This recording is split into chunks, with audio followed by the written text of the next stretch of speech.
You're welcome back into another episode of Sideline Chatter here on a Monday night, fresh off a nice slate of NFL games on Sunday. Some disappointing shit went down in my league, but I'll get to that a little later. I'm here with the big beast, James James Albert. How's it going, son? It's going all right, actually. Put up the most points I've put up in probably 8 weeks in my main league. Looking like doing pretty well. Trying to fight for a division title, playoff spot. Could go either way, actually. Still 2 weeks left, but 3-2 out of 5 leagues this week. But I don't know. It's kind of another weird week. I feel like every week has been like normal. I It's guess been it's a lower little scoring better. every week. Star players have kind of been like not doing that well as for the season as a whole, but this week I feel like the stars showed up, especially Travis Kelce showed up a little bit, but had to put the dagger in Justin. But how you doing, bro? I know you were a little depressed last night. How you doing today? Hurting.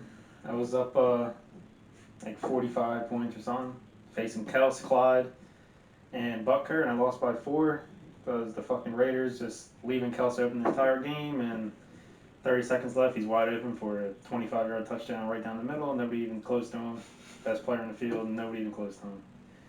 And I was a favorite for division to get a bye for the playoffs, and now it's just a 3-man race.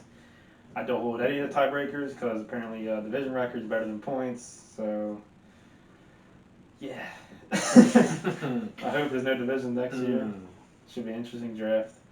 But other than that, I went 2-2 in my league, so I can't complain that much. But this episode, we're going to get to 6 players, 3-3 for each of us, that have favorable playoff matchups coming up, or just they've been playing good as well. So if you haven't had a trade deadline in your league, which like apparently everybody on TikTok doesn't have trade deadlines, you can either make trades, or start these guys with a lot of confidence because we're projecting to take things ahead in the future weeks and crunch time. So, you want to start it off with your first player or players? Yeah, mine's actually a 1A, 1B type thing. Apparently, I love doing this. Did it with the fantasy awards, but mine's Kareem Hunt and Nick Chubb. Probably should have put that in the other order before I start enraging Angela out there. But I don't know. I think they both, because the concern coming into the season was that there's 2 running backs who are both really good. Like, how are they going to distribute the wealth? And I think they've proven that they both do well almost every week. Yeah. Chubb obviously is getting kind of like fucked over with the touchdowns, which I'm not sure why that is, but Hunt's been scoring and he's been he's averaging obviously besides last week, besides this past Sunday where he had 13 carries for 11 yards, he was actually averaging close to 6 yards a carry, which is kind of absurd. But the playoff matchups they have the Browns. Wow, they are the Browns.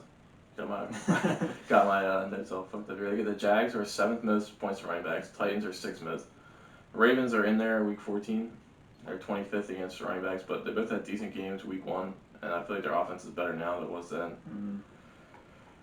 It's insane. Get the Jets week 16 in the championship, who are awful. So if you make it to the championship and you have either of these 2 running backs, they're both going to eat in that game. But I don't know. I think you're using both of them no matter what, matchup proof, both of them. Hunt's obviously a little lower because of the volume, but Hunt and Chubb, the rest of the season, they're solid. Yeah, obviously they run the ball way more than they pass, and you never know with these Cleveland home games. It's 3 games in a row they've had weather disasters, so they don't even try to throw the ball. And obviously their run game's good, their line and everything, so they're both monsters. On to my first player. I'm going to Terry McLaurin. He's the wide receiver 9 on the year. So some of these guys here aren't super sleepers because it's kind of hard to project them. But many thought his value with Alex Smith under center would kind of decrease his value. Yeah. I'm one of those people. Shipped him off. He's proven to be just as solid with whoever the hell is starting. And I think that was a mistake of some people to think he would go down with Alex Smith because he's produced with fucking Haskins or Kyle Allen or whoever he's been very true. having to catch balls from. He's in under 75 yards once in the last 9 games. So 8 out of 9 games he's above 75 yards. So you can bank on a 75-yard floor pretty much. Like I said, if your deadline hasn't passed, he's going to be hard to get because he's been producing. But can always offer value for a player, like we mentioned earlier in years. But he's playoff matchups are solid for the most part. Next week, week 12, he gets the Cowboys, which is obviously great. 13 gets the Steelers, which if they have any weaknesses defense, it's going to be their secondary. Week 14 against the Niners, 15 Seahawks, which is obviously great, and then 16 he gets the Panthers. So, That's very solid. so I mean, if you need receiver help or just looking for a receiver that could potentially win your playoffs for you or have big blow-up games, I think McLaurin would be that person. Yeah, I totally agree. He's just target hog. He's insane. Like you said, I was one of those people who was scared off by Alex Smith. I traded him away for Michael Thomas. Obviously, that's not all fault. Thomas has had his best game, kind of back to what he's supposed to be. But McLaurin, they feed him like everywhere. He used to be a deep threat when he first came into the league, and now they just give it to him all over the field. They purposely create plays for McLaurin.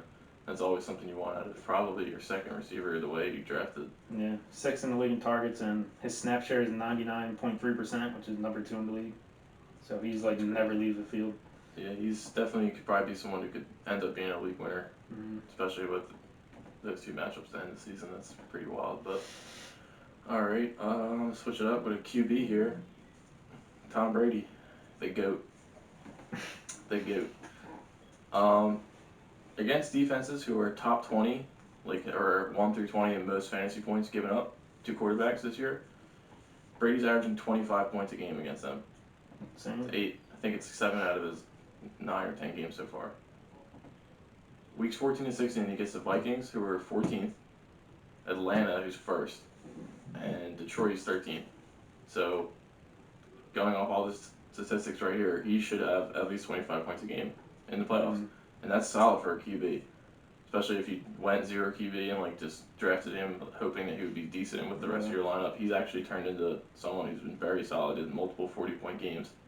So, I think it's much like real life, you ride the GOAT in the playoffs, Tom Brady. I was going to say, yeah, if you drafted him or Rodgers as like a late round sleeper pick or whatever you want to call it, they would obviously help your team a lot because you were able to stack up before that. And like you said, I'm looking here, he's had a 44-point game, 47-point game, and a 38-point game. So, I mean, any given week, he can go off for 3 touchdowns, 4 touchdowns. Obviously, in the red zone, I feel like he just throws to Evans every play, and it's completion for a touchdown. So, he's a good bet to get 3 TDs any week. And like you said, he gets a good matchup. So, T-Bread, beast. My second player, I think I talked about him last week or 2 weeks ago. I got Brandon Cooks. On Texans, he's over 60 yards in the last 5 of 6 games. This past Sunday, Kenny Stills and Randall Cobb just got hurt.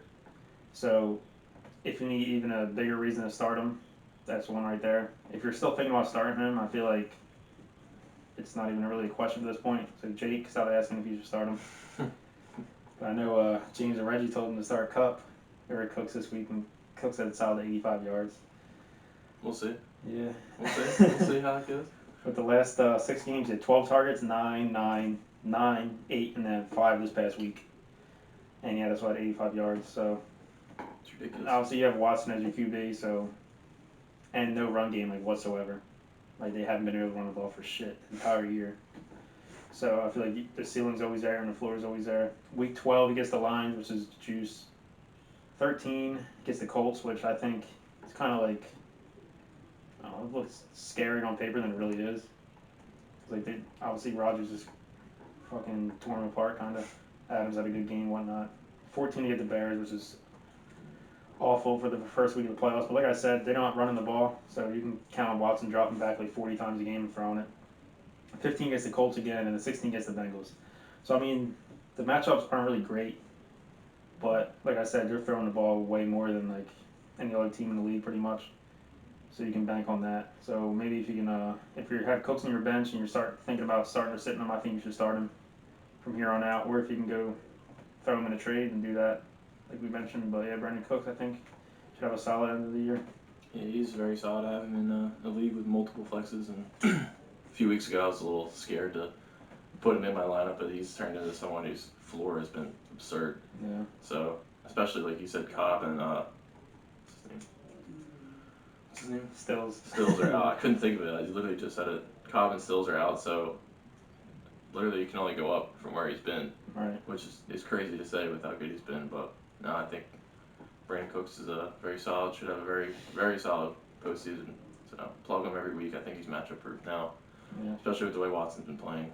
Cornell don't give a fuck. They just be throwing the ball 40 times a game. Yeah, he should be solid. A little bit should be solid. Next up, I got name he's kind of probably fell off the last couple of weeks because their offense has fallen off. I feel like really bad. Yeah. Like Foles. All right, I'll say Allen Robinson before I say it. Foles has been, he got hurt, but before that he's been awful the last 2 games. Yeah. However, this is the reason why he's going to do good.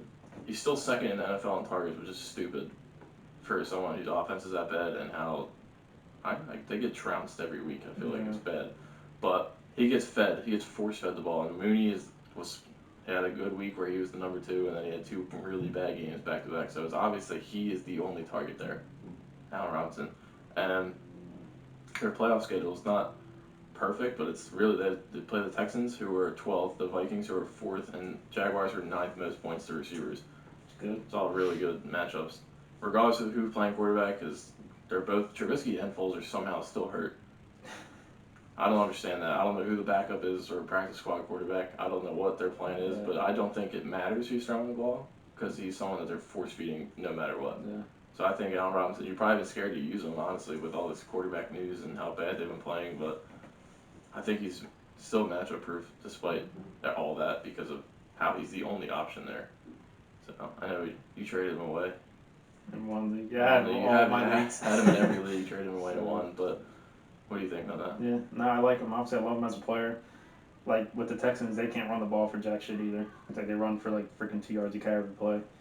So, obviously, like you said, he's second in the league in targets, or whatever, first, whatever you said. Second. 9 targets back-to-back games. He's always a decent bet. Like, the offense is going to run through him. And as a receiver, that says a lot about him. So, not like that. And obviously, the matchups are great, so he should be you're pretty much starting him every week, but you should be looking forward to his playoff schedule. Last player of the video. Got my favorite player here, DeAndre Swift of the Lions. Before he got concussed in practice on Thursday.